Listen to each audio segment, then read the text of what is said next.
Why is Chennai so dominant in chess? There are many reasons. The long history. First is India's first international master in chess. We have two titles: international master and grandmaster. It's like a post graduation and undergraduation, something like this. So the grandmaster title is the highest title one can get in chess.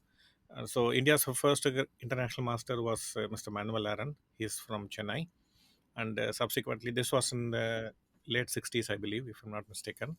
And then in 88 December or so, or early 89 early, we had Vishwanathan Anand also from Chennai becoming India's first grandmaster. So we had both the international master and grandmasters from Chennai. So that is a big motivating factor for the young generation to take up to the game. So that is one I would say. And immediately the next follow-up question could be like, why both from Chennai? Right, Isn't it? right, right. So, I mean, actually, I was watching one of your interviews with Anand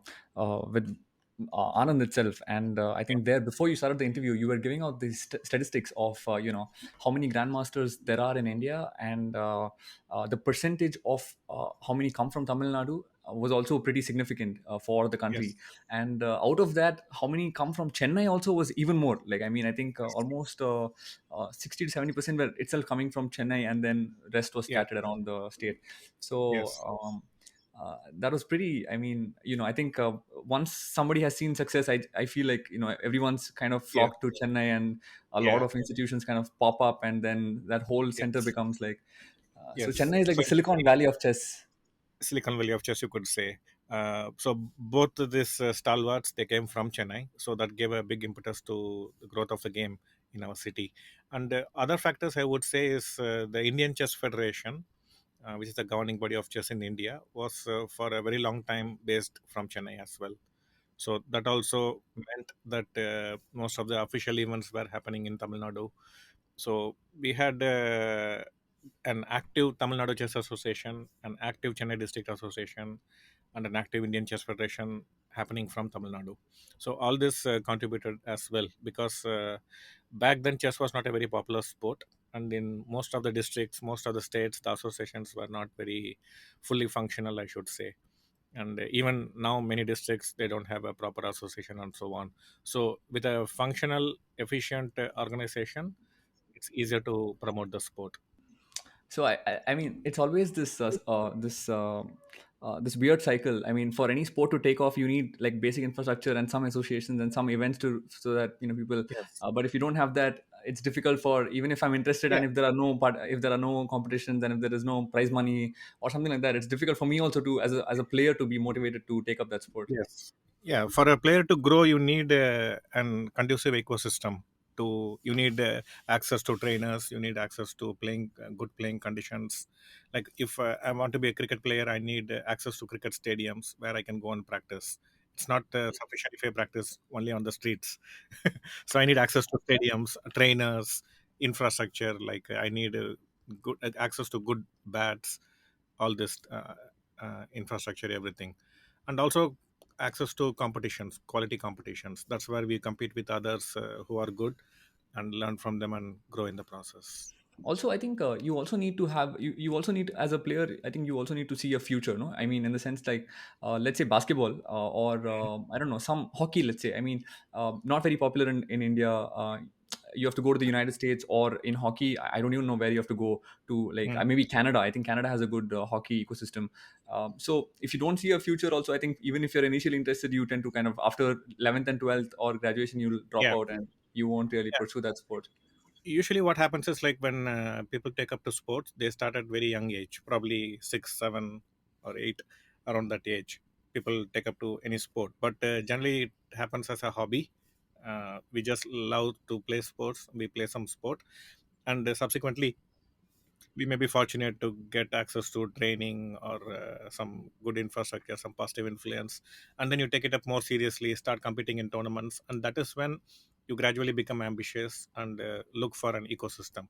Till that point, you are just doing it purely out of passion. So at that point, you are not worried about whether you can have a future with this sport or not. You just, let's say, some child plays cricket not with the high ambitions. Child loves the game, so the ambition part comes much later. Right. No, no, no. That's fair. Yeah. True. True. True. Yeah. That's fair. Um, what does it mean to be a grandmaster? Initially, like, it meant a lot, because when I came to chess, India had probably three grandmasters: Vishwanathan Anand, Dibyendu Barua from Kolkata, and Praveen Tipse from Madhya Pradesh, Mumbai. Sorry, Maharashtra, Mumbai. So only three grandmasters India had for a very long time, and at that time, even when I was playing chess reasonably at a professional level, I was not trying to become a grandmaster, because we simply felt it is very difficult or impossible to become a grandmaster from India, because we did not have any international tournaments happening in India back then on a regular basis. So to become a grandmaster, you have to play in international tournaments with foreign grandmasters and score heavily to, and you have to do it thrice. And if you manage to do that, then you become a grandmaster. So it was very unclear whether we'll be able to play in international tournaments in India. So we did not even think of becoming a grandmaster. So we were happy to content to be in the top six in the country. If you are top six in the country, then once in a year you get the chance to travel abroad and play represent India in international competitions. So that was our highlight in our career till some point. But then the next generation, to me, like Sashi Kiran, he is also from Chennai. He traveled abroad to Europe, and within few months he became a grandmaster. Within a year or two, he became a grandmaster, and that was a big eye opener for players of my generation, because we suddenly have a path before us that we don't have to wait for the tournament to come to us, but we can travel abroad, compete in international tournaments, and become a grandmaster. So till that point, like, But all so this traveling has to be done in your own funding, is it? own funding. So that was a major issue for most players. Even now, like, most of the when the Indians travel abroad, unless they represent the country, they are bearing the cost on their own.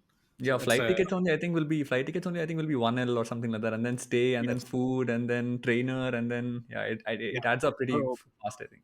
so generally the opinion outside chess is like chess community is that chess is a very cheap game or easy game, financially easy on the purse, because you just need a chess board, a few pieces, and you can play. But it's not like that. The training itself is very expensive, and traveling to Europe, as you said, the flight fare itself would easily come to around 1 lakh, um, and accommodation, everything. So it's quite expensive if you have to take care of your expenses for training and travel on your own. It can be really tough. Is Europe like the hub? Like, is it the core of Yeah. chess or Yes. okay? Like in the US, chess is not taken as a professional sport. Not many of them see it as a career option, because you don't get employment if you're a chess player, and it's very difficult to make a living as a player, because at some point you are going to get old and you may not be able to win prizes and so on. And if you don't have a financial backup, it can be really tough. So most of them take it as a weekend activity. So most of the tournaments in US happen mainly during the weekend. So they have a completely different culture.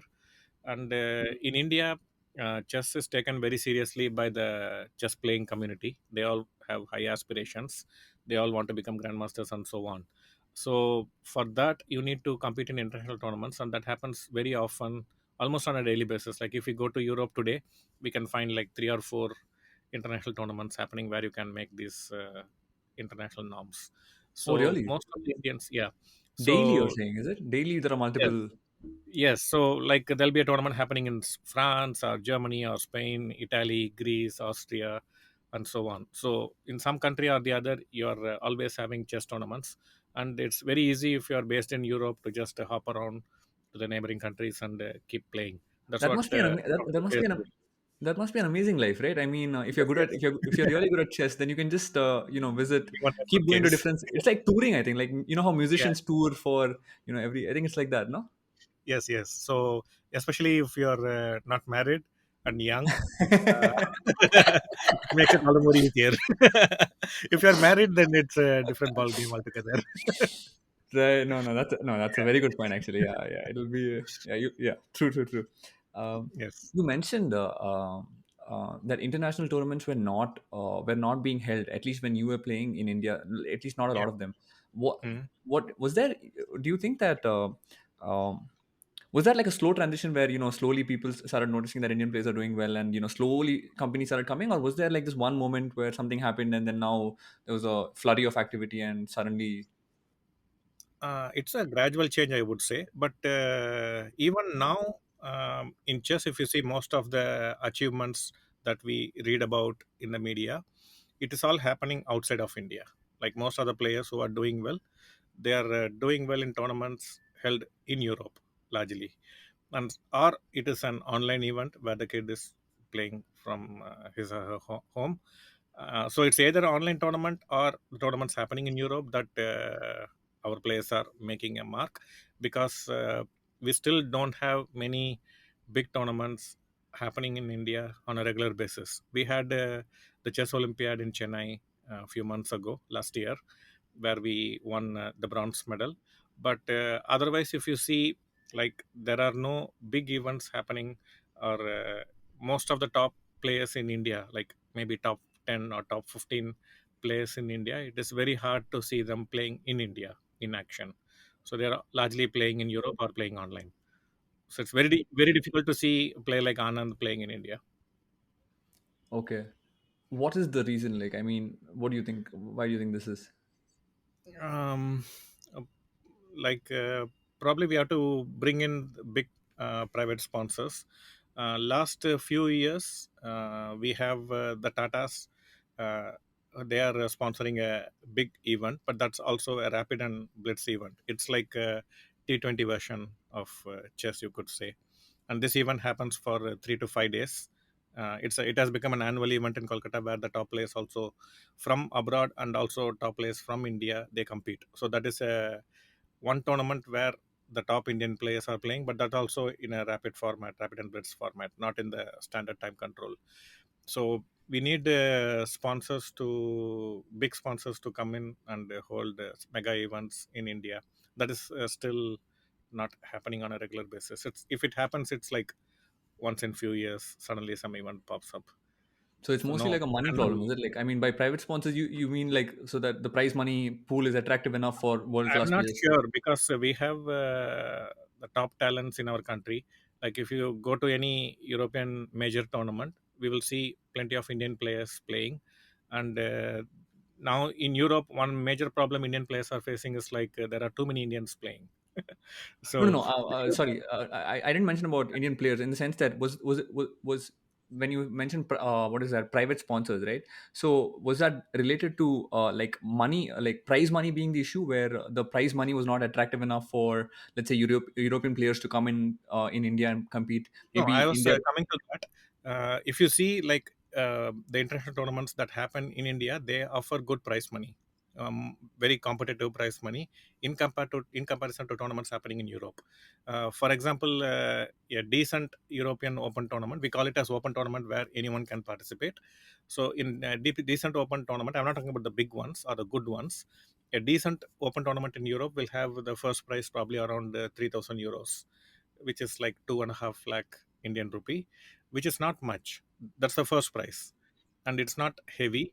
But in a typical Indian tournament, you will have upwards of 5 lakhs, the first prize. So like in a big open tournament in India. So it's not about the prize fund, and moreover, like when Indians travel to Europe, they don't pay for the airfare, so we have to still bear it on our own. But they will provide accommodation if you are a good player. But in the case of Europeans coming to India, we generally provide airfare, five-star accommodation, and a good prize fund. But still, if you see, most of the Indian players don't play in Indian tournaments. They prefer Indian to players play don't in play. Indian players don't play in Indian. Yes, top Indian players, they don't want to play in Indian tournaments despite the conditions being good. They give good prize fund, they good accommodation, but still Indian players prefer to play abroad. So this is a very strange situation, and I believe the main reason is when we play in Europe, there is always a rating restriction. Like they don't let anyone to compete in the tournament. They have a rating restriction. If your rating is below that slab, you cannot compete in that tournament.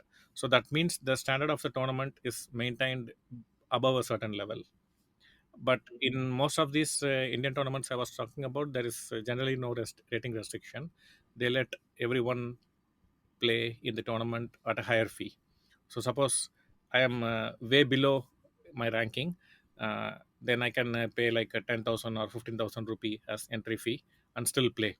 And the players who want to become grandmasters or who are already good, they don't like to play with very low rated players. It's like asking Sachin Tendulkar to play against a street champion. So he wouldn't really cherish that kind of battle. He would prefer to play with quality players. So the quality of the tournaments, they take a beating when we let in everyone play with a higher fee. And usually typically in most Indian open tournaments, that's what happens. So that kind of ensures the Indian players don't play in India. Understood. What does it take to be a chess grandmaster? Like, what are the I Okay, I would there are many qualities. Like one, you need external conducive environment. Like nowadays, chess is becoming very younger. Earlier, like when I came to chess, most of the top players in the country were probably plus 30, and which was very normal. Now, most of the top Indian players are like in their teens. So there is a big change. So which also means like the parental support is very important.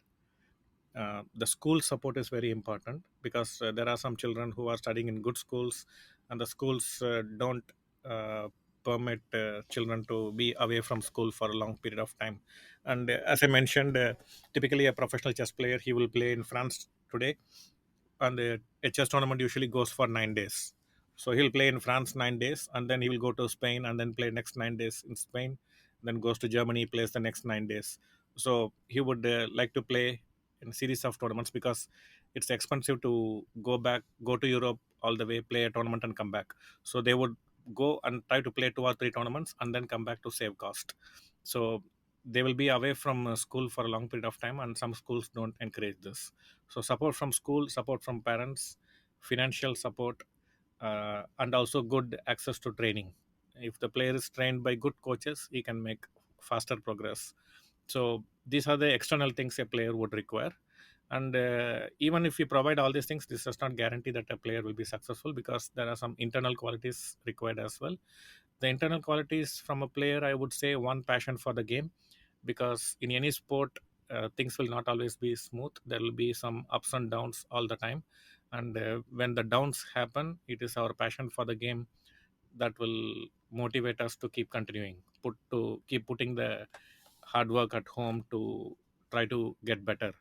And if you are not passionate enough, when things go wrong, then most players will quit. Very easy to quit when your passion is not good enough. So I would put passion for the game, love for the game at the top, and reasonable amount of talent. You don't have to be extremely talented. You need to be extremely talented to reach the very high levels of the game. But if you are reasonably talented, you can become grandmaster level, I think. And the third what is do you the mean hard when work. you say what do you mean when you say very high levels of the game? What does that mean? Like to become a world champion or top 10, top 20, top 50 in the world. So that is extremely hard, and you need to be extremely talented to even go near that level. But to be like a 5,000th in the world, you don't have to be extremely talented. Reasonable amount of talent and hard work, you can reach up to that point. So, So and I'm so the other sorry. thing is, I'm so yes, sorry, but my knowledge in this is very limited. But so when you mentioned 5,000, so that's like a pretty decent rating, is it? Like, is that a pretty good rank or? I'm saying like a 5,000th in the world. So among the chess players.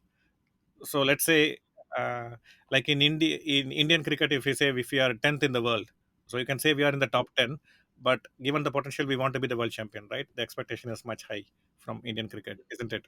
So we want to be the world champion in the one day format, T20 format, in the test match format as well. If we say like we are 10th in the world, and among so many countries we are 10th, which is very good. So yes, that is one way to look at it. But if you see the potential, which is much higher, and the expectations are not met. So Indians have seem to be high potential in chess nowadays. So 20 years ago, like Indians were not even considered like chess players in the chess arena. We were not well respected or looked up as a chess playing nation. We did not earn that respect apart from Anand's individual performance. So India was not considered a chess playing nation. Like, let's say how we would consider maybe Afghanistan in cricket, something like this. So it was like It that. was that bad, huh? It was even bad. So Afghanistan, at least now they are beating some countries, right? The last couple of years. So let's say non-cricket playing nation. I don't know, maybe USA in cricket. So no one would take them seriously, right? If they start playing cricket, maybe after a few years they will earn the respect. That's a different story. But if they come up with a cricket team, we won't take them too seriously, right? So India was like that maybe 20 years ago, but now like we are at least in the top three, I would say. So it's like we have earned that respect the last 20 years. Things have changed drastically. I want to polish. I want to delve a little deep into this question. Maybe polish it a little bit. Mhm. So, in one of your interviews, I think you mentioned India is among the. You again reiterated it here. I'm sorry for being repetitive, but let me just. So, you mentioned India is among the top five strongest nations in the world, and you believe we are on track to being the strongest nation, which you consider to be inevitable. So, why do you think that India is definitely it's inevitable that India is going to be one of, if Yeah. not the strongest So nation in chess? few reasons. One is like how the way how we are growing, and the other is like how those who are ahead of us, how things are going happening there. So Russia is the top chess playing nation in the world. Like they have a huge history.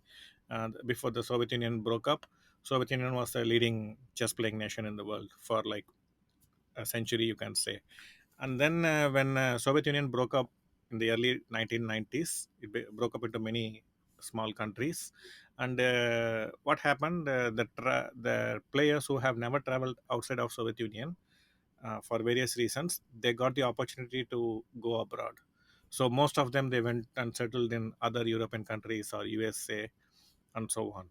So when they went to a new country, they started training chess players there, sharing their training methodologies, and they also started writing books in English, which the English speaking communities can read and learn. So till then, all the books were written in Russian language. So the access to information was not there, and also in the mid 90s we had access to computers, internet, and so on. So the arrival of technology and breaking up of Soviet Union, and as a result, their trainers and players traveling to other countries, and also sharing their knowledge and experience, and also writing English books. So all this led to chess being more accessible. So the information was not hidden in one country, but it became accessible to all the countries. So Russia was number one for a very long time, but now in the recent years, like Gary Kasparov, who was the world champion from Russia, he retired in 2005, and this was a big event because he was world number one and he retired, and he won one of the strongest tournaments at that time in India, like let's say Australian Open in tennis or so, something Wimbledon, something like that. He won the tournament, and the same day he announced his retirement, and it was like a complete shock to the chess community. And after that, like there was no one from Russia to replace at his level, and subsequently in a few years. The next best player from Russia, which was Vladimir Kramnik, he also retired from chess. So these two stalwarts from Soviet Union, Russia, they retired the short span of time, and so that led to a kind of a void at the top in Russia. And now, in the last couple of years, we have this Russia-Ukraine conflict going on, and as a result, the Western community have totally boycotted Russia in chess. So their players are not being invited to play in most of the European tournaments. And as I mentioned, most of the top tournaments are happening in Europe, and typically the Russian players are not invited to compete in these tournaments. So there, in the last couple of years, we are not seeing the Russian players competing in major events. So their chess is kind of taking a beating. And the other strong chess playing nation was China, but the COVID happened in the last 3 years, and now the Chinese players are not playing as much as well. So two top chess playing nations, Russia and China, they're kind of they're not competing as much as before, and this has helped chess playing nation like India, which is on the rise, to kind of fill that void. I didn't know So China. I didn't know China was. I didn't know China was like one a top. Was a top chess at playing least in nation. team events, like in the chess Olympiad, they have won the chess Olympiad, and they've also won the world team championship. So as a team, they are very powerful. And to my knowledge, they don't have a good ecosystem, chess ecosystem. They don't have a strong foundation from which players rise to the top. Instead, what they do, they just identify few talents at a very young age, and then they just isolate them, provide them training throughout the life, and then they make them champions at a very short period of time. It's like manufacturing champions, but they don't have the basic infrastructure in place. So it's like they produce 10 strong players, and now these 10 strong players are not playing. So we are not hearing much of China, something like this. So these two countries are not competing as much. And in Europe in general, like now their economy is also kind of taking a beating due to this Ukraine war, re- resulting inflation and all these financial issues, economic issues. So, and if you look at India, like Indian economy is doing very well. And during the since the pandemic lockdown got released, Indian youngsters started playing abroad a lot. They were like caged tigers let loose, and they started winning many tournaments, these teenagers, four of them especially. And now they're all like in the top six of Indian team. So these youngsters are creating waves. And now, and I don't see this being the last wave. We are going to have many more youngsters coming to the top. So we have that momentum in our favor, and other countries, other top countries are kind of taking a beating. So put this together, I feel our rise to the top is inevitable. So you touched upon so one country I'm a little interested in is the US. What is your take on like the US, the future of US in chess? In US, like in generally in Western countries, what I've seen, they put a lot of emphasis on money, the financial aspect. So if a parent is going to support the child, they first look like, can he make a living out of chess? So can he earn well? So these are the thoughts predominant. And when they don't get a positive answer, they are not going to support too much. It happens, but in few cases, not very widespread as in India. But in India, like most of the parents, if they feel the child is interested in chess, they will support all the way. And they don't worry too much about the career prospects. So that comes only when they reach a certain age, 16 to 18, something like that, or when they are nearing the 12th standard exams. So around that point, they will try to take a call. But otherwise, like in India, the advantage is like most of the parents, they support their children till the 12th standard. They are supporting all in. So that gives a fantastic opportunity for our children to go all out and try to make a name for themselves. But this doesn't, I don't see this in US. So they are always thinking like, okay, you have to get into the best university. And most parents see chess as a tool to get into best university. So they don't want their children to be the best in chess. So if you get a certain rating, you have good chance of getting into good university. So they're just aiming for that rating. So they are not going all in. And as a result, the children also like the overall competition level is not very high. Like the overall standard of chess in US is not very high. The quality of the players, it's like the youngsters compared to like country like India, it will not be very high. And because I had watched this documentary of I think Bobby Fischer, and I Mhm. think that was I really enjoyed it. So I was hoping that the US probably has like a strong and generally I think in Olympics as well. I think the US and China, both of these countries do pretty well across the board. So I just Yeah. thought they might have like a strong chess presence In as well. other sports, like they make money. In physical sports, the US players make a lot of money, so they don't mind supporting their children to play such take up such sports. But in chess, they don't see big money, and as a result, they don't take it too seriously.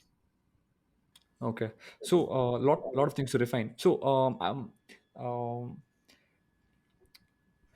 we mentioned so this might be a little repetitive again, but I was which country do you think has had the most impact on chess? You kind of spoke about I kind of got a sense that when you were discussing Soviet Union and the Yeah. impact it was dominating for over a century.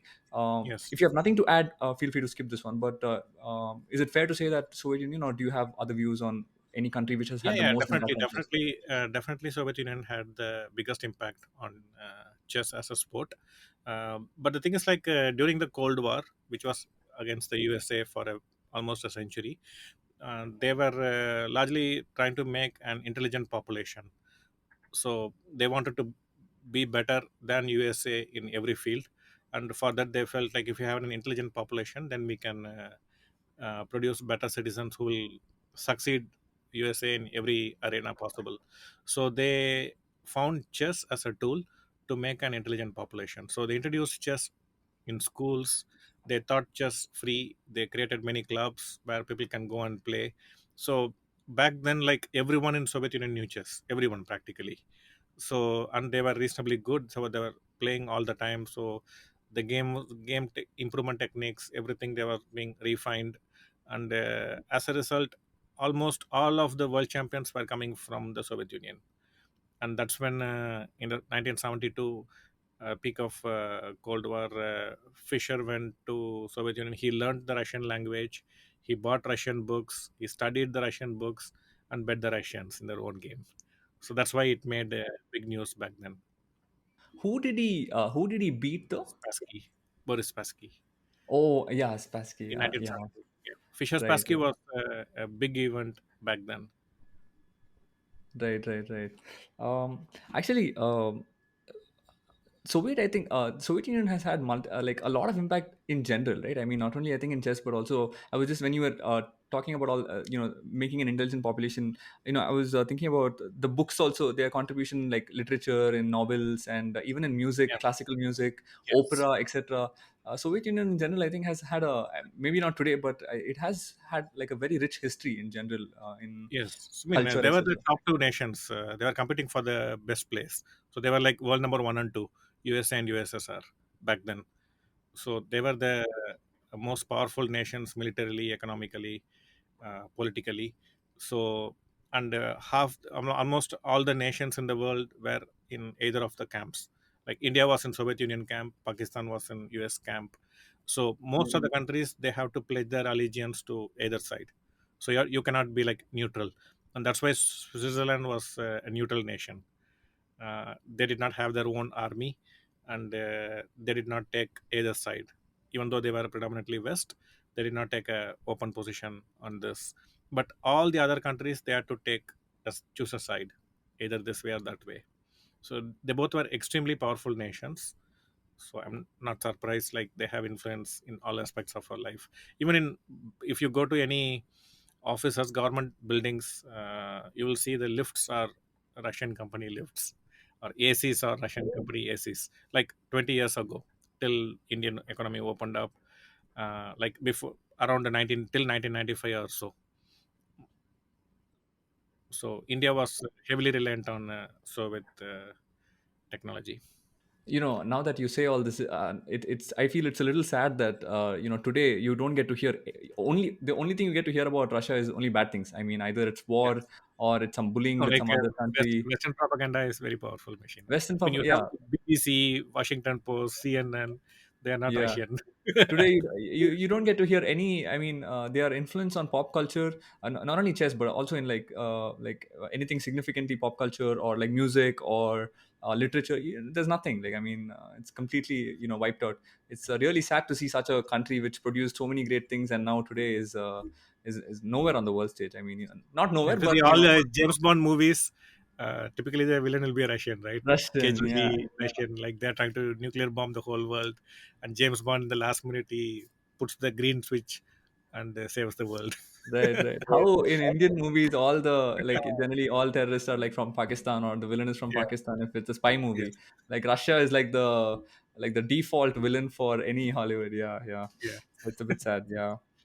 Um, I want to go back to want to touch upon economics of chess. I mean, what are the economics of chess and like we touched upon this a little bit when you mentioned at least in the US the career choices that parents kind of have to parents will take a call if there's a lot of money if there's a career here. So ho- what in general are like the economics of chess if you can say something to it? It's very highly evolving state, so it's very hard to pinpoint and say like this is how it is. Because for example, like till the COVID lockdown happened, we did not think streaming as a career option. But now there are many chess players making a very good living as streamers, like on YouTube or Twitch.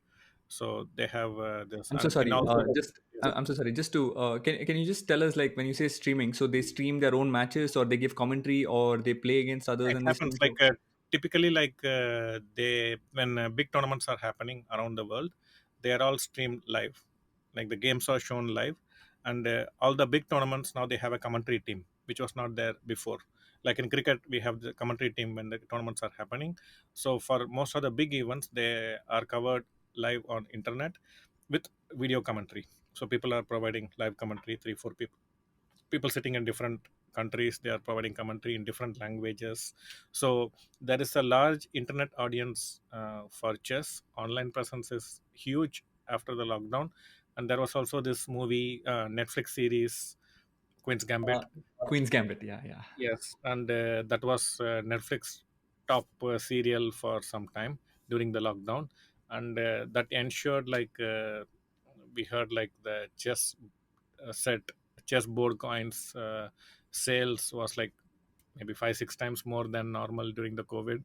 And so a lot of people started playing chess, following chess, and that's when many streamers who started commenting on tournaments. And during the lockdown, physical chess tournaments were not happening, but luckily we could play chess online as well. You cannot play cricket online, but you can play chess online. So many good tournaments started happening online. And the world champion Magnus Carlsen, he also started competing in these tournaments. So till then, everyone was hesitant to play online because there is a possibility that you can cheat. Like for example, I can easily have in another tab a chess software running, and when I'm playing the game, I can simultaneously make the move in the software. The software can tell me what I should play, and I can transfer it to the game. So this kind of apprehensions were there for online tournaments. So most of the top players were avoiding it, and there was also not good money in these tournaments. But during the lockdown, things changed completely. A lot of online tournaments started happening, and the world champion himself started playing, and then the world top 10 players also started competing. And that meant um, so anyone with reasonable talent can compete in online tournaments. So huge online presence with an online commentary team. So that is an alternative career for many. Now, in India, we have a very large population of young chess players who all want to become strong players. It's a huge number, and they all require good trainers. And as a result, what is happening? Most of the players who could not reach the very heights of their career, they are becoming trainers and teaching this young generation. So there is a huge number of trainers in India available. So that is a good sign. So they are making a good living as trainers. So uh, anyone who is not very successful as a player can make a very good living as a trainer. So that option is always available. And So just on that, in the sense that, do you think a player who has not achieved a lot of success as a player, can he be a good coach? that is a different question altogether. I'm just saying from the financial terms, like even if he's not a good coach, but he was a reasonably decent player, he can make a good living. I'm not saying he'll be a successful trainer, a good trainer. I'm not judging the Right, right. performance. In the sense that, so I wanted to set this up in the sense, just to give some context as to why I'm asking that, is I've I don't know about chess, but at least in Mhm. college teaching, right? So Yes. let's say BCom, I did BCom. So while maybe let's say accounts or some business management, I have um, I have experienced that even though someone who might be, let's say, a college topper and then who became a teacher, I found him to be a worse teacher than, there are some people who may not be very good at, let's say, academics per se, but they're very good teachers. So they may Yeah, not I found understand. they may not have seen a lot of success, but their ability to work with somebody and maybe communicate concepts is much better, that even though they may not have seen success, but they're able to facilitate success. Yeah, that is there in chess as well. Usually, the strongest players, they are not very good trainers, and this is very understandable because for from a strong player's viewpoint, everything is like easy and basic, right? So, for example, if you ask Sachin Tendulkar, how should I play the pull shot, or how should I defend a ball, can you show? He will not be interested. Like, I mean, what is this? This should be, even if you don't know this, why you come to me? You'll feel like that, right? Even to just discuss cricket at his level, he will expect some very high quality. So but in any field, like for those who are learning the basics and coming up, their questions and doubts are usually very basic level, and for a stronger player this will look like completely uninteresting, like they don't want to discuss these things, they are too basic. So they generally talk about very difficult things, and the players who can comprehend at that level are very less, and those who are learning and coming up, the numbers are huge. So typically, like, only a good player can be a good coach for another good player, not for a mediocre or an upcoming player. And they are not very good at communicating their thoughts from a teacher's viewpoint. So as a student, I need to understand the concept, I need to understand a principle, and I need to be convinced that this is good for me. And a strong player will find this very difficult and cumbersome process. I mean, if I explain, you should understand, that's it, period. So they wouldn't want to take the pain and explain and patiently explain the same concept in a different way to try to reach the heart of the student. This patience most top players will not have. So typically, like in chess also training, most of the good coaches are not very strong players themselves, but reasonably strong, and they are able to communicate better. So yeah, so we'll jump around a little bit. I won't follow chronology per se. Did you face this problem when you started coaching as well? Like, did you have this? No, like I became a coach at a very young age, at the age of 22 itself. I started playing chess at the age of 12 when Anand became a Grandmaster in 88. That's when I came to chess, which is reasonably late. And I rose the ranks pretty quickly. I won the national under 18 at the age of 16. So within 4 years of learning to play the game, I became national under 18 champion, which was quick rise by those days standards. And at the age of 22, I went as coach for the under 20 team, junior team, Asian junior Indian team for the Asian juniors, and that was my first stint as a trainer. And the next year, the same year, I was approached by Aarti Ramaswamy, who is my wife.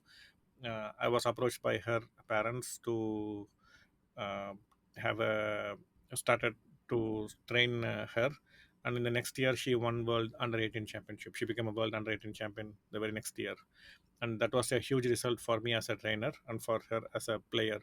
And that's when I understood I have a good potential to be a trainer. So I started working with more and more players, and most of them started showing very good results. So I did not have this problem, like where I am a good player and I'm facing a stumbling block to communicate with the players of a lower caliber. So I did not have this issue. I was always working as a trainer, even while I was playing at a decent level. So I had a lot of experience, and since I was also a player who is trying to come up, I could empathize with them more. I can understand their problems better, and I was trying to come up with solutions which are very practical, not theoretical, because most of the books they give theoretical solutions which is very hard to apply in practice.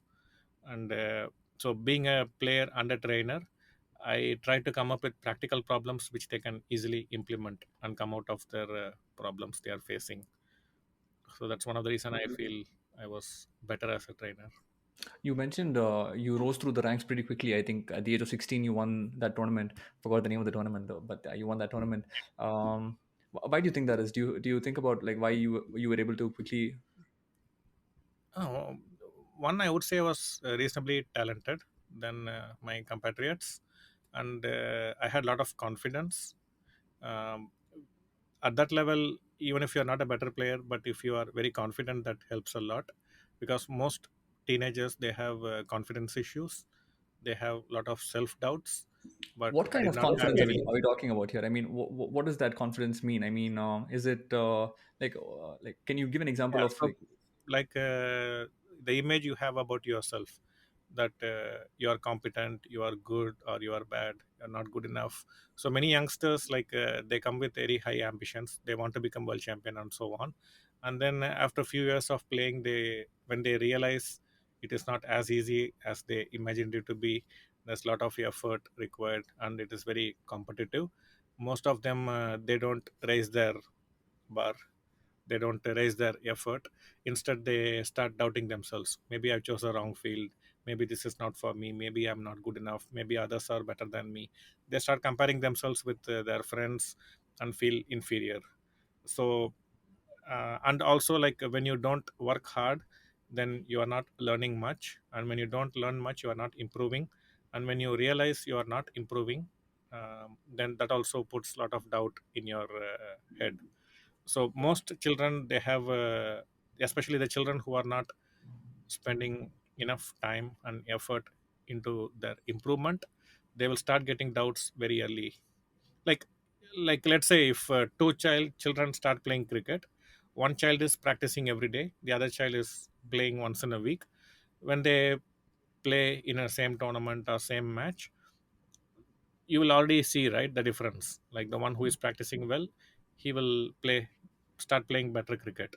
And after 1 year or 2 year of this, the child who is not practicing and playing once in a while, he will not want to play against the child who is practicing regularly, right? He will feel Mhm. inferior already.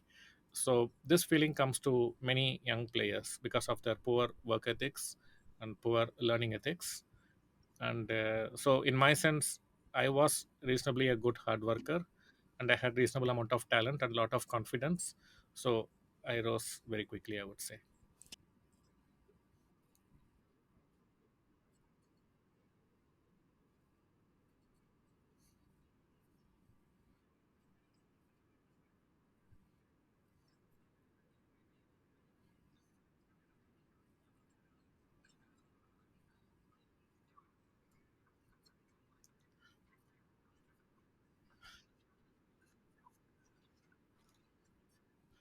Okay, so let me put it another way. Now it is very easy to spot talent than the lack of it. So if someone is talented, it will be very easily found, like the way they analyze, the way they concentrate, the way they think, the way they are committed in their effort. It won't be very casual. And even if it appears like they are putting a casual effort, the outcome will be very good. So you know that chess is coming easily, and the concentration, that application, it comes easily to this player. So it's very easy to spot talent. And the difficult part is, like, this is very rare, in minority, and most of them are having average or below average commitment, below average or average concentration, average or below average talent skills. So now, when this is what is the majority, like most of them, they concentrate very poorly. They're not able to concentrate well, they're not able to, the quality of the thinking, the quality of their analysis is very poor or average, and this is the majority. Now in such cases, what I try to do, I try not to judge them into, like, this child is not going to go anywhere. I don't judge them that way. But what I see is, like, are they interested to learn? Because how I see is, like, if someone is not trained well, obviously they will not know how to think. Whatever they do will not be uh, very well. So my point is, like, okay, till now you did not know how to train, I am willing to teach you how to train, but are you willing to learn? So this is what I look at. So with the talented children, it's very easy to realize, like, they are very talented. And the talented children usually are good learners. So if I know I can teach well, so I'm very happy to work with talented children, because I can teach well, they will learn well, they will improve fast. This is the easy category. But the difficult category is, like, children who are currently having bad ethics. That's how I see them. I don't see them as less talented or weak. So I see them as, till now they have not learned how to train themselves. So now what I see is, I'm willing to teach you how to train yourself well.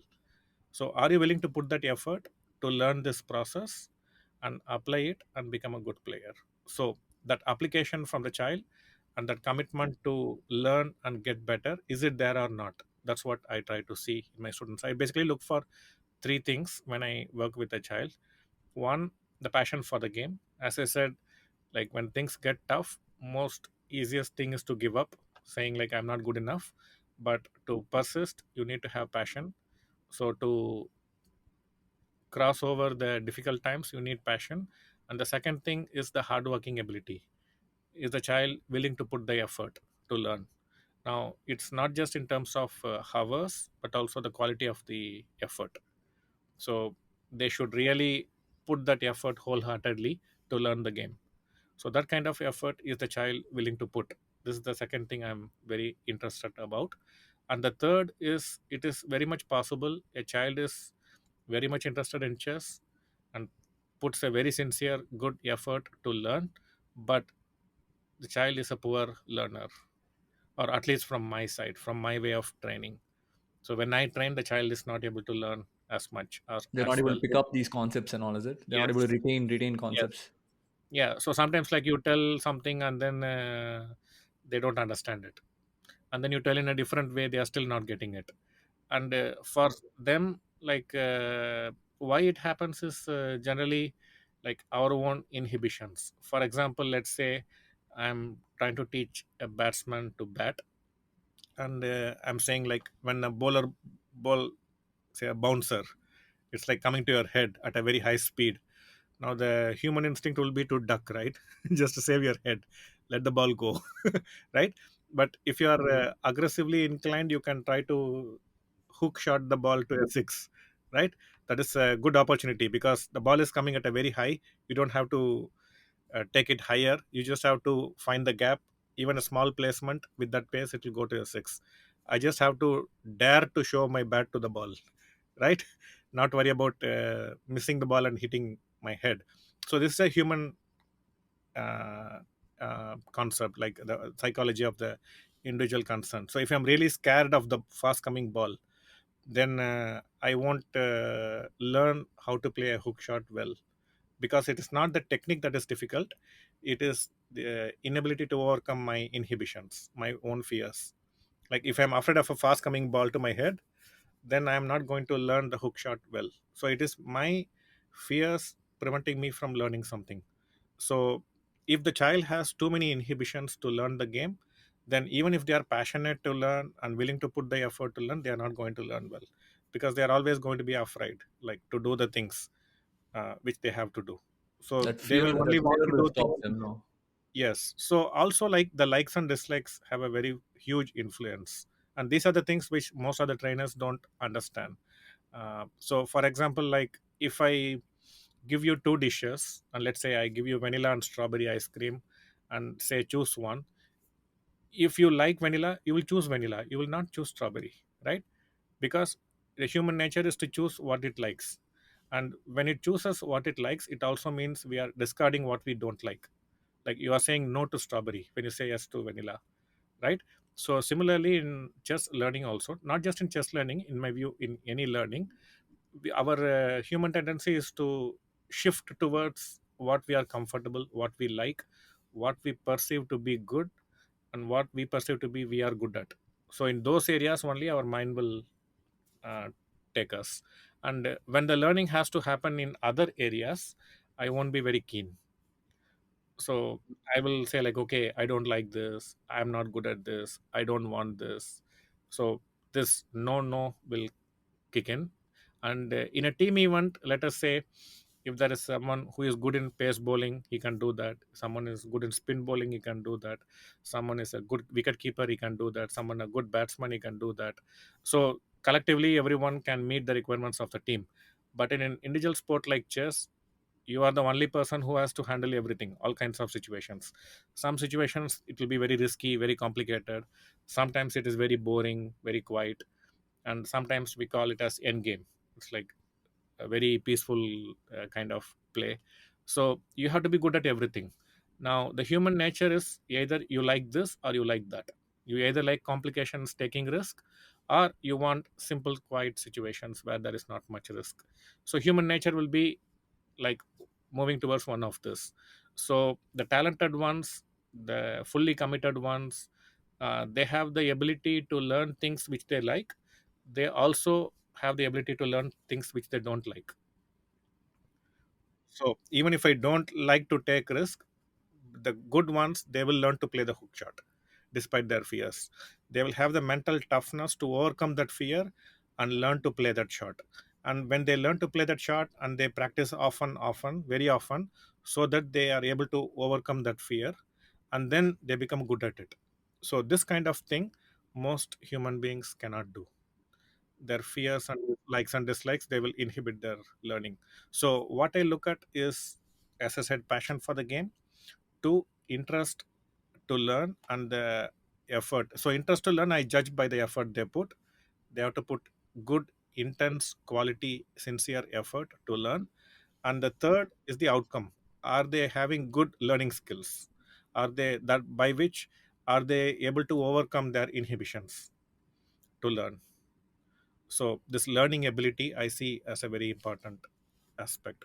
So if they have good learning ability to work hard, passion for the game, I will feel I can make a big difference in this child's growth. If they are talented but poor learners are not fully committed, then I won't feel so hopeful. So you must be a huge cricket fan, because I think almost 90% of all the analogies you've given is from cricket, like I spin was bowling. in the sense, like, before I came to chess, I was going for cricket practice at YMCA. So I wanted to become a professional cricketer. So I went for training, and at the age of 12, when Anand became a grandmaster, it was a sudden shift to chess. I stopped cricket completely and migrated to chess. So, and I also used to watch a lot of cricket matches when I was young, like test match and all. I used to watch ball by ball, not anymore. So, and also, like, most of the Indian audience, they understand cricket better.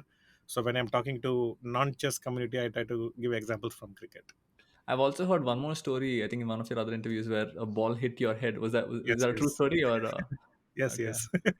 So around like maybe 6 months before when I came to chess, I got a head injury, and I stopped training, and that's when Anand became a GM. So everything kind of fit in place.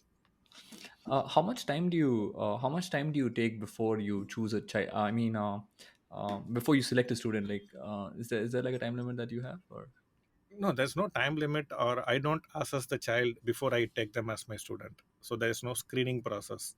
So one thing I look at is like their rating and their age, and I'll have a decent idea from that itself. So what I said is like I don't want to judge the child because of their past training. So if a child, as I said, if a child is, even if a very good player, potentially good player, if he's trained poorly, he will be making a lot of basic mistakes. So if I am going to judge him by those mistakes, then I will say he's a bad player, right? So I don't see whether they are making many mistakes now, because I feel they can be corrected. So I don't judge a child based on their past, whatever has gone before that point. So when they, after they come to me, from then I start judging them. So when in the class itself, when you work with a player, you can see some children are more passionate, some children are less passionate. Some children are ready to work the are putting a good effort in the class to learn. Some children are not putting the effort to learn. Some children are able to learn, some children are not able to learn. So these are the parameters I watch out for. And all this, I start watching these aspects after I start working with them. And normally what happens after a certain point of time, I try to, as a trainer, it is not only important for me to work with children who are having all these three qualities and helping them become better players, but what is more challenging for me, more interesting for me, is can I influence children who are not very passionate now, who are not very hardworking now? Can I make them more passionate about chess? Can I teach them the value of hard work? Can I inspire them, motivate them to work harder than what they are doing now? Can I facilitate their learning process to become better? So this is what makes chess training more interesting for me. Like, it's the ones who are struggling. Can I influence them positively, change their character, and make them more effective? Effective. Is it difficult working with children? I mean, is it hard? No, children, working with children is easier. It's tough with the parents, handling the parents. Adults are tough because they already have set their mind in stone. So let's polish that a little bit, in the sense that um, what role do parents currently play, and what role do you think that they should play actually? Okay, so most of the by default, most of the parents don't have a chess background, so they were not players, and they don't know much about chess. But they have read about chess, they have seen about chess, heard about chess, and so on, and they want their children to be successful chess players. And sometimes it happens like they read about some young player, and they get inspired and say, "I want my son or daughter to become like that." So they want to emulate strong players. And in my generation, it was not like this. Like we came to chess not because our parents wanted us to become better players, but we loved chess and we were not ambitious. Only the ambition part kicked in after a few years, after we started doing well. So suddenly we got our raised our hopes and became more ambitious. But now what is happening, so in those days the parents expectation was very less from us. They did not expect us to become successful chess players. But now what is happening, like I've heard story instances where a parent has reached out to me, say like, my child is 1.5 years old, what age I should teach chess? At 1.5 years, like, they don't even know how to walk properly. They are still crawling on the floor. So nowadays the parents are more ambitious. They are financially well off, and generally how it works is like the husband thinks he is very smart, and they see like wife is very smart, so one smart plus one smart, the output is also must be too smart. And so naturally world champions, so it looks very logical to them. So but it doesn't happen like that in real life. So child may be good in something else, but they think like, because we both are intelligent, my child is intelligent, so they can be intelligent means you can become a good chess player. Or my son or daughter is good in maths, so he must be good in chess. So many parents come to chess with all these kind of preconceived notions. And if the child is not very talented in chess, or not hardworking, or not passionate enough, not committed enough, then it can be very frustrating journey for the parents. So there is a lot of expectation from parents nowadays, and that puts a lot of pressure on a child. For effective learning, the learning should happen purely for the sake of learning. So it is the children who manage to disassociate themselves from their performance, in the sense they don't judge themselves based on their daily performance. Like many children, today if I play well, they think they are world champions, and next day they lose, they think they are complete idiots. So their confidence can go like zigzag, which is not good. Confidence is something you believe in yourself. Like there is a minimum benchmark, you don't drop beyond that, how you look at yourself, right? So and this kind of confidence will come only with the learning, the process of you growing strong, and you know that you're growing stronger because of your effort, because of your hard work, you are growing stronger. And children who have this feeling, even when they lose, the confidence will not drop too much. It will drop a little bit, but it will not drop too much. So when the parents have a lot of these expectations, they manage to convey this to the child as well, that I'm supporting you in so many ways, and you better succeed, you better meet my expectations. And when the child is told this, then child is confused, why am I playing chess? So because I like to play chess, or because my parents are spending money on me and they expect this kind of return, and can I meet these returns? And they start feeling guilty when they are not measuring up to the benchmark the parents expect, and they lose confidence very quickly. So I've seen like 9, 10 year old children totally broken back. So one more thing is, like, not everybody can be world champion, and not everybody will be, not everybody can be number one as well. So when such situations happen, like, how do you deal with the children also, but also how do you deal with parents? Like, I mean, No, that for me, journey my has main to. concern is to handle the children, because if an adult is not mature enough and is thinking in these silly terms, I don't think I can make any difference, because I strongly feel it's very difficult to change adults their opinion by whether you speak logically or if you show the facts. People are not going to change their opinions. Once they think this is good, for them till they die, this is good, and once they think this is bad, till they die, it's bad. For most, it is like this, irrespective of the facts. So that's why you see across political divide, like Trump is good, Trump is bad, Biden good, Biden bad, right? You can never convince them otherwise. You can never say like convince someone who thinks Trump is bad to change his opinion whatever facts you present, vice versa. So I strongly feel adults, like it's like we are set in stone, but when we are children we are like more like a clay. We can pour water and play around clay and make them into different shapes, but that flexibility we lose as we grow adult, because which is also very natural, because we need to know which is good and bad to take decisions. As adults we have to take decisions, we are responsible. So for that we have to judge things. This is good, this is bad, I like this, I don't like this.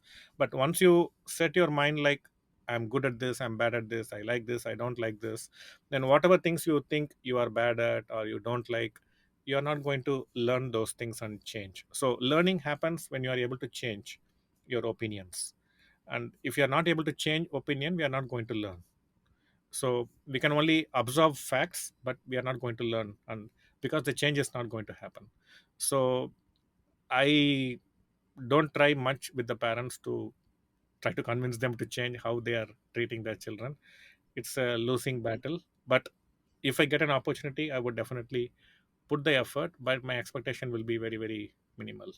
But I'm more concerned with the child, because the child should not think that he or she is bad because their parents' expectations were too high. Because then the whole life the child will have a broken back, uh, lack of confidence, thinking the child will grow thinking he or she is not good.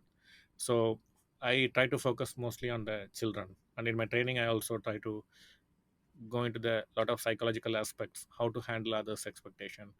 I try to teach the children the value of these things. Those moments must be very difficult, no? As a trainer, I don't know, just No, I think these are the moments I cherish. When you have these discussions with the children, and because the children also for the first time they see like someone who cares for them, who is not judging them, and they'll be very receptive. okay. I think this is. I think you're also strong at it from a personality level as well. I think because I would dread to have such conversations, or I would try to stay away from such conversations. But I think you welcome it and you cherish it. So I think there is something to it as well. Um, on your, I mean, since you've been coaching for a long time, are there some things that you truly believed in while you started, but over the years through experimental data, you've just realized that philosophy just doesn't work, or maybe There are many there was things, many things. It's not only the students are learning from me. I'm learning, hopefully, much more from my students than they are learning from me. And I also realize, like, whatever I am thinking, they are just an individual's opinion. That's how I see everyone's opinion. Because when I was young, when I read about all these strong players' names in books whom I have never met, I used to have a godly image about them. And when I get a chance to move with such people, I see that they are as human as you and me, and they can make as silly mistakes like you and me or like anyone else. So everyone is a human being, and human beings can make mistakes, can be absolutely idiotic and stupid outside their expertise. Like I'm a chess coach, but maybe I'm a complete idiot in many other aspects. So this I perfectly understand, and this I also understand is the same with others. So I have had opportunity to interact with many people whom I respected before knowing them. I thought like they are flawless, and when we interact with them, we see like their judgments in many basic things are very haphazard. So they're just like humans. So I have realized that however high a person can be in their career, they can make very silly mistakes in many other things. They can say 1 plus 1 is 4, and I am not surprised. So most everything I take as an individual's opinion. Same with me as well. So whatever I say, it's just my opinion. Doesn't mean I am right. So this is what I believe to be right at this point of my life. And so I'm very open. Like tomorrow if someone says it is otherwise, I'm willing to change my opinion. So this way I have changed many things I believed in chess. So some things I felt it is right, later I changed to be incorrect, and incorrect became correct. So I mean, there's a quote, I don't know, never meet your heroes, never meet your heroes, or something like that. I don't know. Once you meet them, you. So yeah, yeah, no, it doesn't mean like they are any poorer in my how I look at them. I still respect them the same way as I uh, would now after the personal interaction. But I just have the better realization, like no one is perfect. Everyone can have their bad moments, right. imperfection. Um, Sorry, I want to go back to want to go back to these mental these psychological barriers. Or have you do you encounter cases where a student might be very technically or very talented and technically sound, but due to uh, like rampant mental not mental issues, I mean just psychological barriers, that they're just not good enough, and self-respect, they say, right? Like you don't have Yeah, self-respect it's many due many to. issues. Many children are like that. So yes, yes, a lot. So what we don't understand realize is like nowadays, like the education whole education sector has been, it has become a commodity. Education has become a commodity, just like you pay more, you get better schools, you get into a better school. It has become like that, isn't it? So what has also happened as the price we have paid is like now if you how the parents think, okay, I live in Chennai, I live in this town, and which is the best top 3 schools or top 5 schools in my locality, and I try to put my child in that school, right? So why? Because they charge high fee, they have a big building, they have a bigger playground. So we look for these external facilities and the size of the building and the amount they collect as fees, and we judge them to be good. And so that's why I said it's become a commodity. So and then my own ego, I have a higher paying capacity, so I have to get into my child into the costliest school in my locality, something like that. And I do all kinds of things and put my child in the school, and then I think I have accomplished something.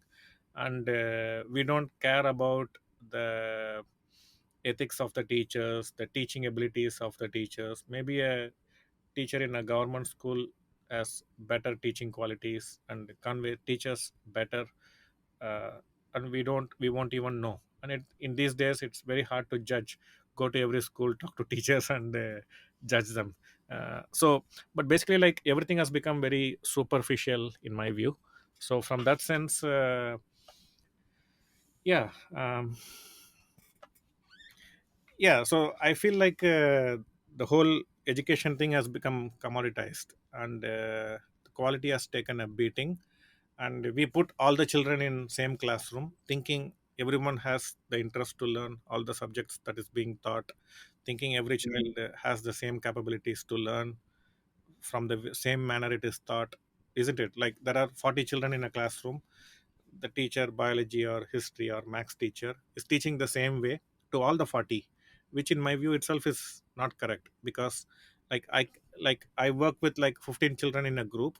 If I talk in a particular way, maybe like 6 or 7 will understand, but it won't reach 8 or 9.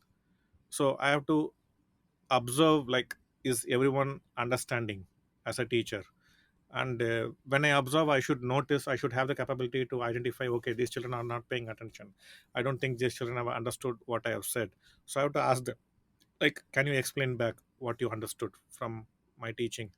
And then you'll see, like, they are struggling, they have not understood, they have not even listened, they are just looking at staring at you, but their mind is somewhere else.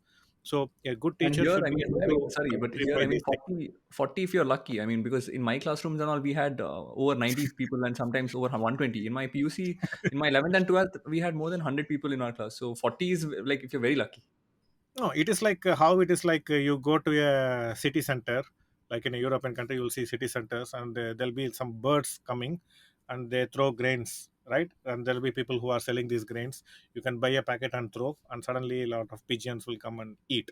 So it's like I throw, and I'm not worried if all the pigeons get the food, right?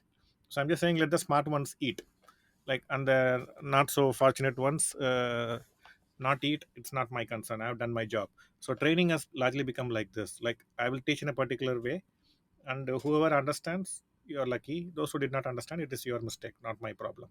So it has Hmm. become very impersonal, the teaching itself.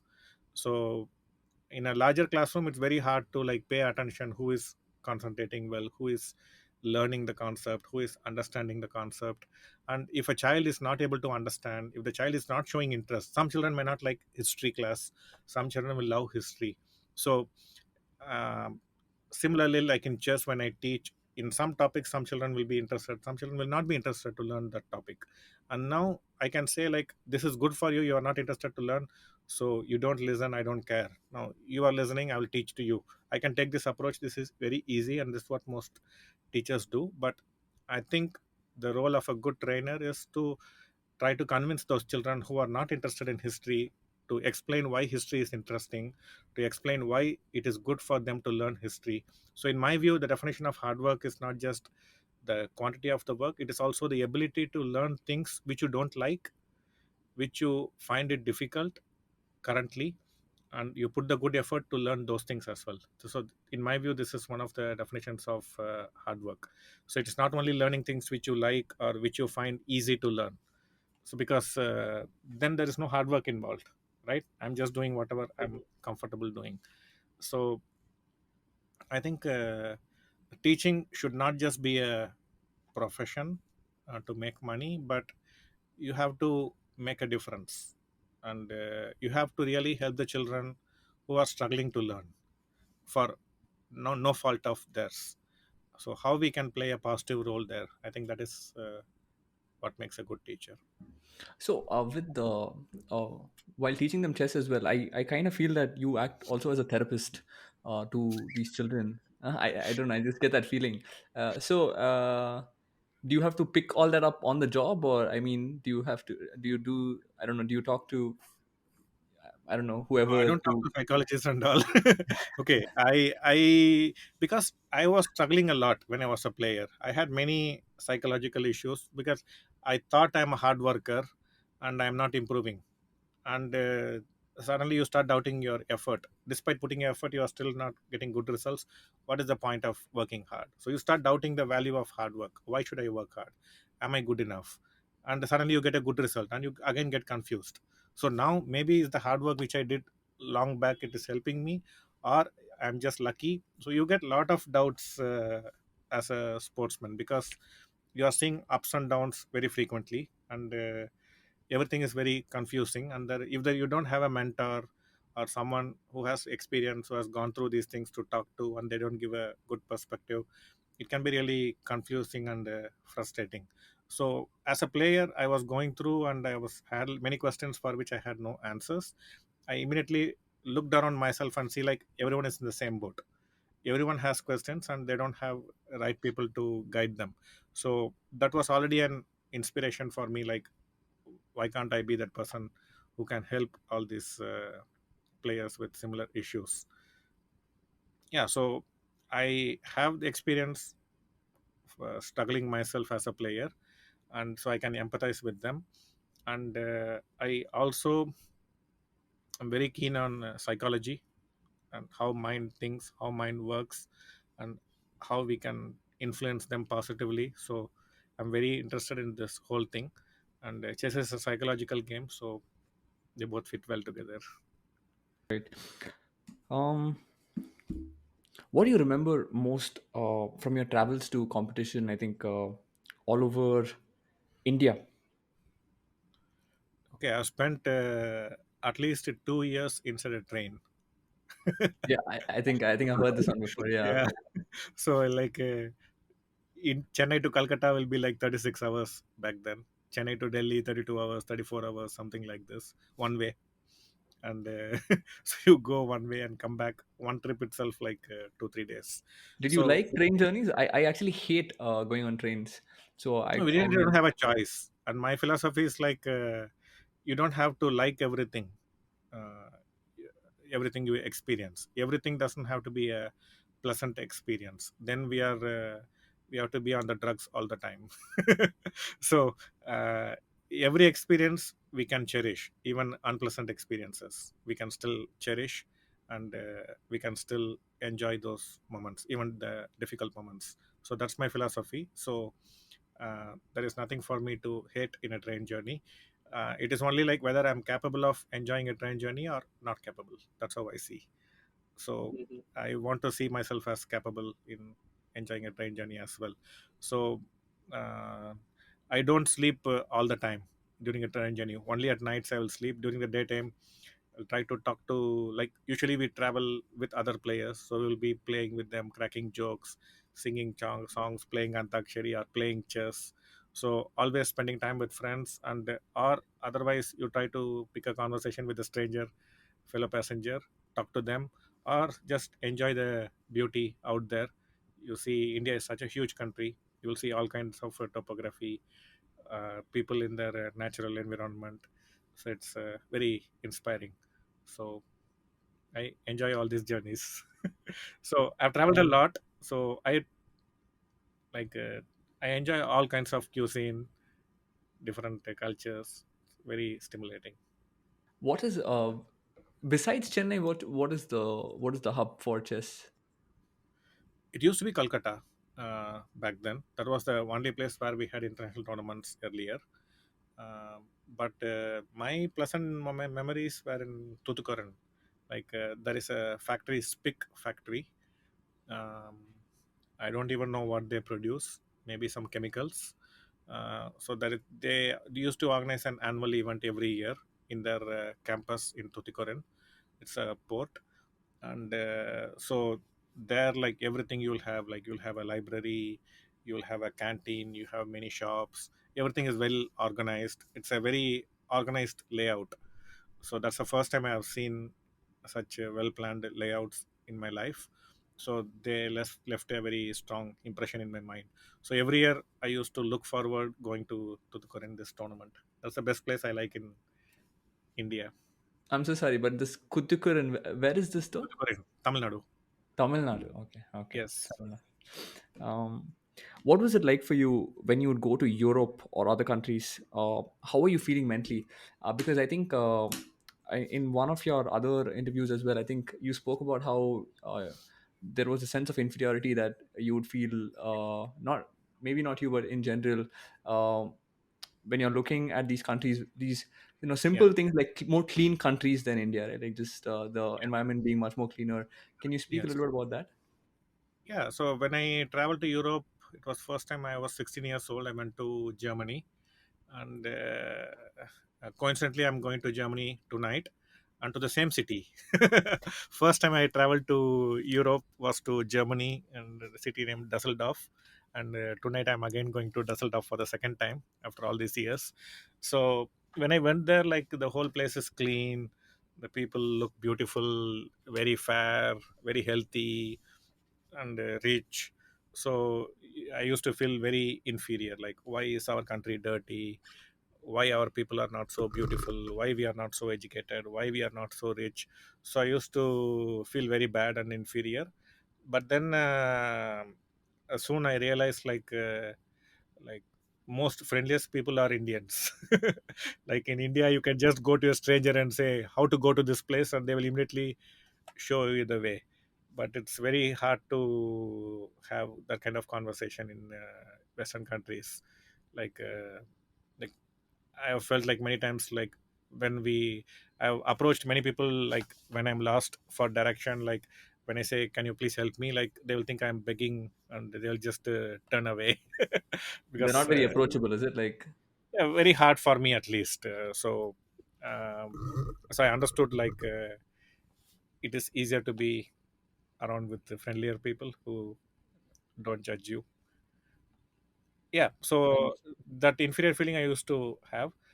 And yeah, later after I became a trainer, I started working with European players, American players.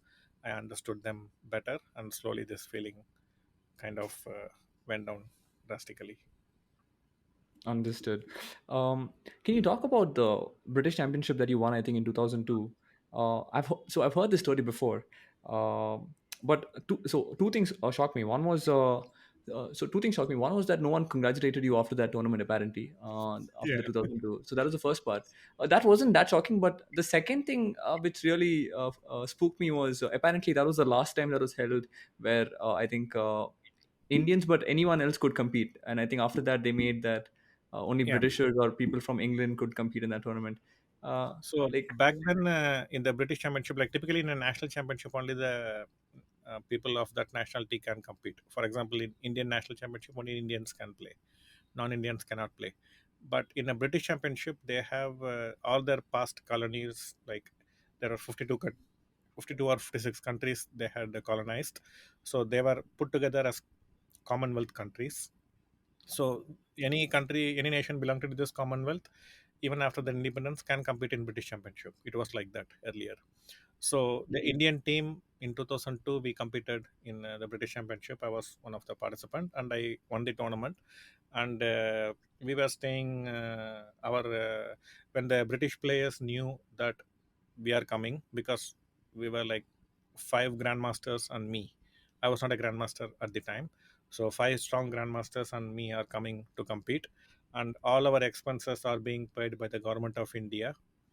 So the flight fare, our accommodation, we rented some flats and the government of India paid for it, for our food, everything. So all cost paid. We are coming from India and strong players and competing against them, so they did not like it at all. So they did not like and the first prize was 10,000 pounds, which is back then like 78 rupees or 80 rupees per pound. So 8 lakh rupees was the first prize, which is quite good. Like we are talking 20 years ago. yeah, that So is, yeah, it's so pretty it's a good lot of even money. today. Yes, so it's a lot of money, and so we are, without paying a single rupee or penny, we are coming and competing against them for that money. So they were not happy. So But they is were that unnatural though? I mean, was that a shock for them that like was that not common for countries to pay their yeah. So people? basically, the point of allowing the Commonwealth countries is like they see us as poor countries. They are very civilized, rich, advanced country. So we are helping a poor country. We are giving them exposure. So that was the outlook they had. And suddenly we see we are not very poor. So here, the government is spending so much money on these six players. It's not like in men six and women six. So 12 players we went. So when, if you can afford flight fare, accommodation, everything, then how can we be poor? Then if you are not poor, then why should you be allowed to play? Why don't you play only in Indian Championship? Why should you be allowed to compete in British Championship? This is what their objection was. So uh, they did not want Indian team, so they wanted to show their displeasure to the English Federation, to everyone, and unfortunately they showed it to us as well, which I think is not fair. And so it is not like we broke some British rules and went in and played in that tournament. No, they welcomed us. They had this rule, and we obeyed the rule. So we did it legally, but it was unfortunate how the players treated us. They did not talk to us, uh, and they did not congratulate us, and it was very sad. But that's how it is. And next time, um, another next time also the Indian team went the very next year, and Abhijit Kunte from Pune, he won the British Championship the next year, and after that they stopped letting Commonwealth country nations to compete. So till then it was permitted. So the year after also it was permitted for one more year, and then they stopped. You're retired, no? Yes, yes, very much. Since So 2008.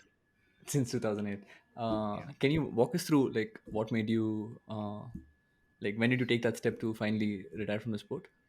I was working with the Indian Oil Corporation since 96 till 2008. And at that point, they started expecting me to come to. I was going to office half a day, doing the office work, and then come home after lunch for my chess preparation. But in my own company, other players were given the option to not come to the office at all, the players in other states. So that I felt was little unfair, and I was not given full day off like other players. And they also expected me to come to office full day. around 2008 when I quit. I'm really So sorry. I'm so sorry, but I'm a little confused here. So maybe you can. So other players in the state were working for a company, but they were asked yes, not to come. yeah. So like we had a six-member team in Indian Oil, six chess players. They were all from different states. So I was made to come to office every day, half a day, and sometimes even Saturdays when the office is on holiday if they have a lot of work. But the other chess players from other states, they were exempted not to come to from coming to office. So So this Indian Oil is a government corporation, so that's why they get that. They yes, yes. It won't, you can't expect this in a private company, of course. uh, so in public sector, they want to promote, encourage sportsmen. So if they're financially, if their financial aspect is taken care, they can focus more on the sports to excel. That was the logic. And so that was one. And around 2008 they wanted me to come to the office full day. And they felt my performance was not up to the mark, even though I had won the Commonwealth the same year, 2008. And and I was also training a lot of players, and I was quite successful as a trainer already. So I felt this is a good excuse to make this shift from being a part-time chess player, part-time coach, to a full-time coach. understood. And then you went on to start Chess Gurukul, right? Yes. Who's your favorite chess player? When I was a player, I used to have favorites. Fisher, Kasparov, and Anand. These three were my favorite players. But then, after I became a trainer, I started studying most of the top players' games to find good material to show to my students. And I realized there are so many good players, and they have played so many good games. So I changed my philosophy. Like, I'm not going to have any more favorites, but I'm just going to like a good game no matter who played. So if it's a good game, I will enjoy the good game irrespective of who played it.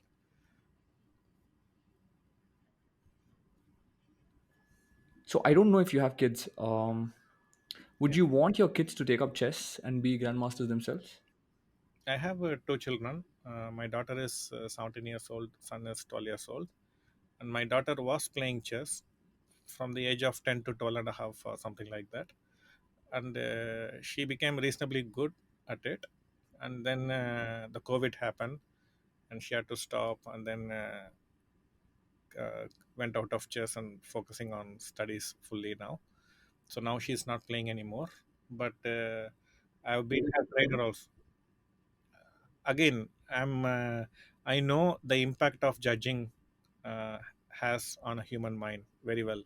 So I never judge anything, because I know, like, I work with a lot of children, and judging is one of the biggest enemies of learning, I would say. So I'm not sad or happy if my daughter plays chess. So if she wants to play chess, she has to play. If she doesn't want to play chess, she should not play. I'm fine with both. So one thing I liked was, like, she was also my student, uh, and when I'm teaching some of my students I am very passionate about, she was also a part of that group. So she has attended my training like 3 or 4 years from the age around 13 or 14, I think. 3 or 4 years she played, and in that time I was her coach also. So she has attended my many of my classes, and in my classes I talk a lot about how I look at life, and how they should handle victories, defeats, and all this, how to be mentally tough. I talk a lot about these things to my students, and she is one of my best students, I would say. I'm very biased, I understand, but she understands my philosophy very well, understands me. She also thinks almost like me in many things, so that I'm very happy about. And my Is son it is, is it difficult to teach? Is it difficult to coach or teach your own children? if they look at you as your parent, yes. But when I'm teaching, I told her, like, I will teach you only, like, if you look at me as a coach, not as your father. So I'm not going to give any special attention to you, special treatment to you. If you're fine with it, you can be my student. She said yes. And that's how we were when we were working. She was my student and I was her coach. But Yeah, so I'm really proud about, happy about that experience. With my son, is very much like me when I was young, very extrovert, very physical, aggressive, and so on. And I'm hoping like he will mature the other aspects of life as well. What are your thoughts on FIDE? Is it? Am I pronouncing that right? Yes, yes. It's a So I world don't chess know. body. Right, I don't know anything about FIDE per se, but like I've heard enough bad things about FIFA and Olympics, like a lot of corruption in their organization. So, can you shed some light, like what are your general opinions on FIDE? Okay, there is not much money in chess, so I believe the financial corruption aspect is something. It's like even if you want to be corrupt, there is not much to loot. uh, but okay, having said that, like till maybe like few years ago, like the FIDE was under kind of a monopoly, you could say.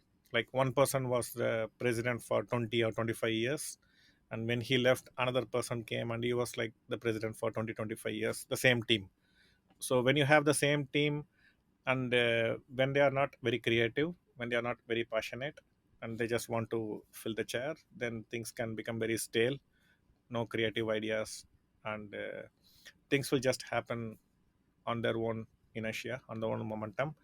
But now we have a new team. We also have Vishwanathan Anand as FIDE vice president, so he's playing a new role. And also, like as I said, because of the COVID, suddenly a new avenue like online has opened up. So there are many big private companies entering online chess. There is a lot of money, huge amount of money in online chess than over the board chess. So new dimensions, new avenues have opened up in the last few years. So chess has become more exciting. Can you polish that a little bit in the sense that I wanted to ask you this earlier, but the role that tech has played and maybe internet has played in like the evolution of chess, and It has a how huge impact, tremendous impact. Most of them positive, but it has also kind of given the probably the death blow to the game. It is kind of refuting chess. The computers like the hardware is becoming so powerful, so probably in the near future, in maybe in 10, 20 years, some computer will say, okay, chess is drawn or white is winning, no matter what players play. It can just go through all the permutation combinations. Right now computers are not able to do that. They are able to do it only to some extent. But the way artificial intelligence, mind learning, everything is growing so fast, and the hardware is becoming very powerful. And so now a mobile phone will be much powerful than a desktop computer 20 years ago. So all this miniaturization, so the technological advancement probably may like solve chess. So there's nothing for human mind to find. So that is possible, but even if it does, like it's very difficult to remember everything. So I hope it doesn't happen. But because the computers have aided human preparation a lot, now most of the games at the top level are ending in draws, because the players have learnt a lot from computers. The humans defend much better. Earlier, when we get into a slightly worse position, we'll simply lose, panic and lose. But now, when we go back home and put the same position to the computer and check, the computer says you are not worse at all. You are perfectly fine.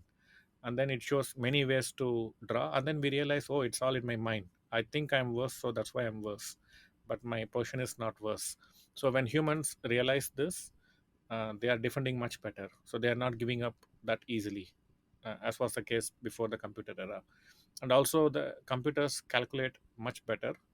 And when we continuously work with computers, check lines with the computers, and we see that computers are coming up with very creative analysis, the quality of our analysis calculation skills are also improving phenomenally. So human chess has benefited. And also earlier we have to take books to the tournaments, very heavy, and you can only carry so many books.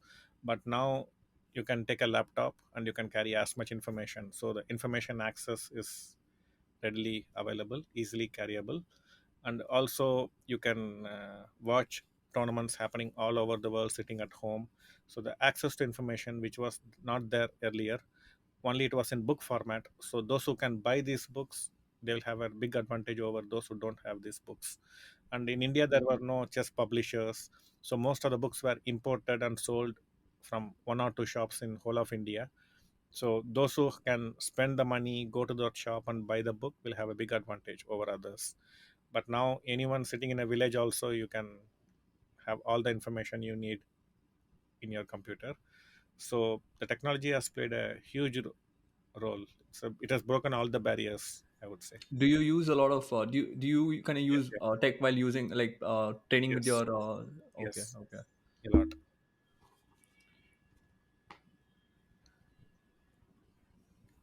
Is there a play is there a player you don't coach but would want as your student?